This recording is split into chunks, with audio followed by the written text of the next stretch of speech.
Hey guys, before we begin, I just want to give a massive shout out to TBC Live for sponsoring this live stream, guys.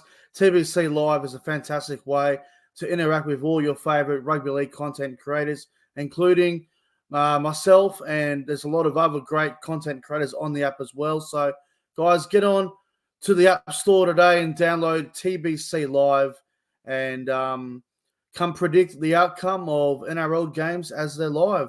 Anyway, let's hit the intro. I said, hit the intro, god damn it.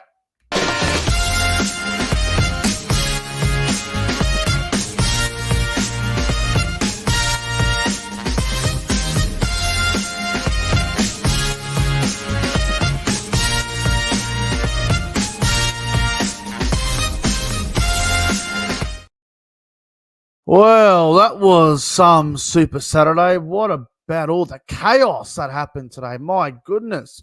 Ladies and gentlemen, welcome back to the YouTube channel. My name is Nick from Australia, and welcome to the Saturday Football Review for round 26 of the NRL. There was so much drama on today, man. My goodness. We saw some results that were insane, man. Some were insane, man. What about the first game? Eels 44-40. Was I watching a game of NRL or was I playing Rugby League Live 4? I did not know what was going on there. 44-40. What a crazy game that was. Dragons have just ruined their own season. And then the other game, Dolphins 40-6 over the Broncos. A great win for the Dolphins, ending the Broncos season. Broncos, they lost a few players and shit just went downhill from there, man. Dolphins were very good. And then, what a game that we just saw, man. Warriors 30, Sharks 28. Unbelievable game. The finish was crazy. The first 50 minutes, I was like, oh, Sharks have got this game won. It's over, blah, blah, blah. But what about the comeback from the Warriors, man? Very good stuff. Good stuff from the Warriors. Well done to them. Winning with 20 seconds to go. Shaun Johnson in his last game, setting up the try, really, that pretty much won him the game. So that was great to see. But of course, if you guys are new to the channel, don't forget to like the stream and subscribe to the channel. What a crazy Saturday, man. Crazy Saturday, man. Great to see the Warriors win in the last 20 seconds for Shaun Johnson. Insane, man. Insane stuff. But let's get into it, man. Eels 44. Dragons 40. Oh, man, where do I start here? My God. If you're a Dragons fan, you would want to just be sick. You'd be sick. Now, look, full credit to Parramatta. Parramatta were on, man. Like, they took their opportunities and they played really well. But you got to look at the Dragons and you got to go, what the hell was that?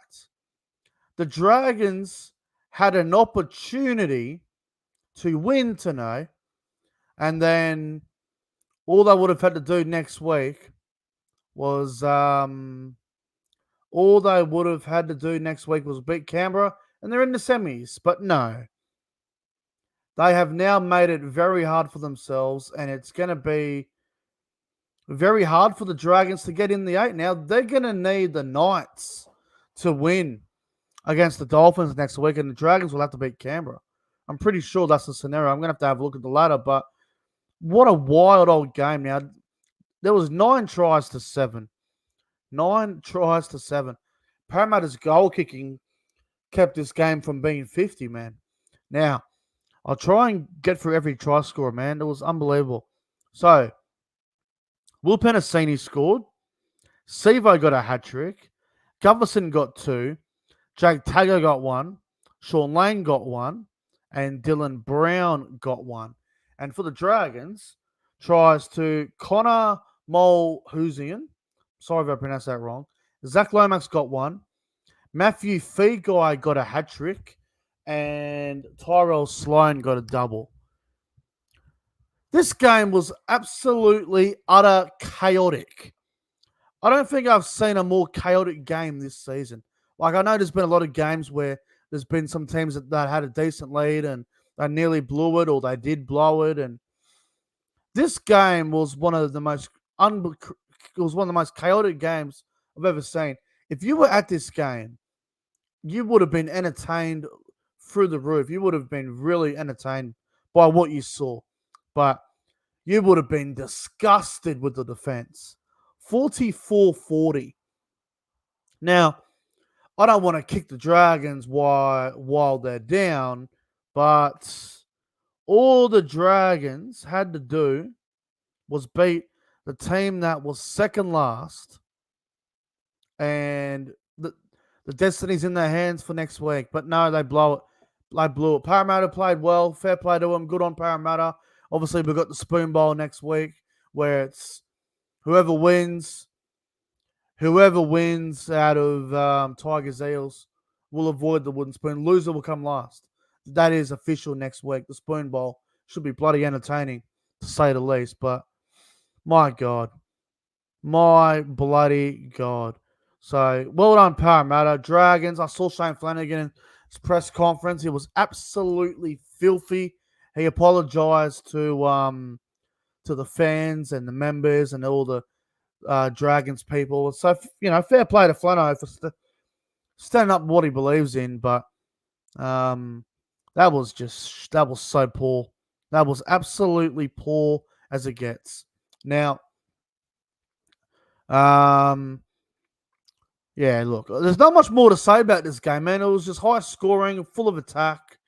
The Dragons, man, the Dragons nearly stole it at the end, which would have just been the most chaotic thing ever. But is what it is, man. Well done to the Eels on a great win over the Dragons. 44-40. Dragons season, well, they now need to hope that things go their way next week, and they need to beat Canberra. So, going to be interesting, see what happens there. But my player of the game, there's a few you could probably pick here for Eels Dragons, but you know what? I'm going to give it to Clint Gutherson. Gutherson's my player of the game. He deserves it, I reckon. Now on to Dolphins v Broncos, Battle of Brisbane.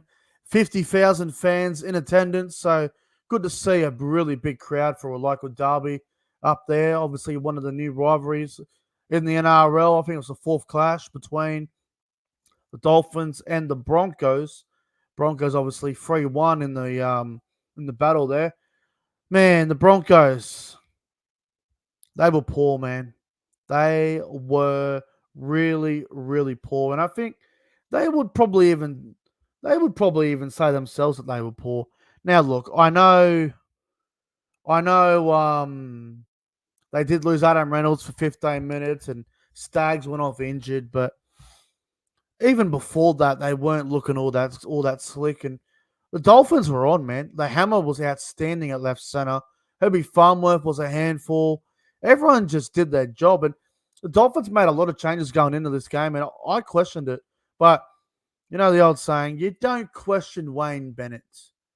You don't question Wayne Bennett. And, well, they did. The Broncos did question Wayne Bennett. Look what happened. Staggs won't be there next week. He's injured. I don't think Cobbo will be playing. He don't look fit. Honestly, Broncos have got the Storm next Thursday night. I can't even see a world where the Broncos go close next week. Melbourne should win very well. I should put 30 on them next week, Melbourne. Maybe even 40. Who the hell knows? But Dolphins was fantastic, man. Full credit to them. Dolphins are now in the 8. Now, the Dolphins' destiny, a bit like the Dragons, it's in their own hands. All the Dolphins have to do next week is go to Newcastle, get the job done, and they will finish 8th and they will play finals. That's all the Dolphins have to do. Beat the Knights next week, and they're in the finals. All they have to do. So, really good stuff there. Now, the only player for the Broncos that I can really give a rap to was probably Paddy Carrigan. Paddy Carrigan probably the only one that played well. Probably the only one. Everyone else was all over the place. Reynolds was playing injured. Um, who else? Staggs went off hurt. Cobbo just looked like he didn't want to be there. Everyone for the Broncos. Jordan Ricky. Jordan Ricky.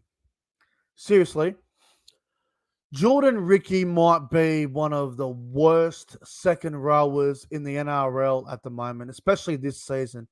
Jordan Ricky was absolutely shocking tonight. He had a game that he would love to forget. He was terrible.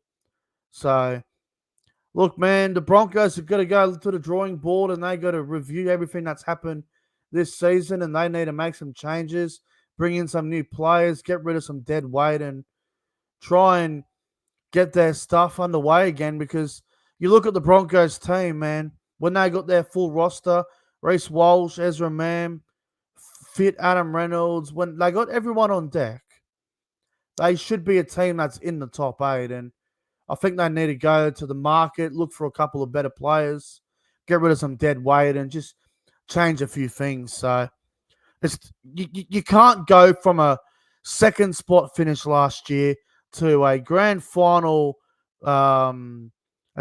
loss to just completely missing the 8. So yeah, disappointing year from Brisbane. Credit to the Dolphins. If you had told me at the start of the year Dolphins would finish higher than the Broncos, I would have said, I don't believe you. And it's happened. It's happened. So what under the Dolphins, man? Like they're paying about $2.95 going into this game. Not many people thought they could win tonight, and they were on, man. They were good. Tries in the game. Asako scored first. Avarillo got 2. The Hammer got 2. And Herbie Farmworth got 2. And obviously Carrigan went over for the Broncos. But my player of the game, mate, Herbie Farmworth was on a different level tonight. So Herbie Farmworth's my player of the game. Dolphins, just a little bit too good for the Broncos. What's this? How many games have I got right this weekend on tipping? Oh God, I don't even want to know. I have only got 2 right. Cowboys, Panthers. Bulldogs let me down. Dragons let me down. I got every game wrong today. Broncos let me down, and then the fucking Sharks. Now let's get to the Sharks. So poor. Warriors 30, Sharks 28. If you guys remember 2023 last season, NRL, right? I think it was round number 5. Sharks played the Warriors and it was at Shark Park Sunday afternoon. Sharks led by like 20, 22 points. Got run down by the Warriors. The exact same thing happened tonight. The Sharks had a decent lead and they absolutely blew it. The Sharks were leading. I'll tell you what the score was in a moment. The Cronulla Sharks were leading this game 22 points to 4. They had a nice 18-point lead, 3 converted tries. Yes, there was a sin bin to Iro, which we will get to, but you can't lead by 18 points against a team who's like 14th, 13th, not in the finals, and you can't get run down at home like this. Just can't happen. The Sharks are in the top 4. They're playing for a potential top 2 spot.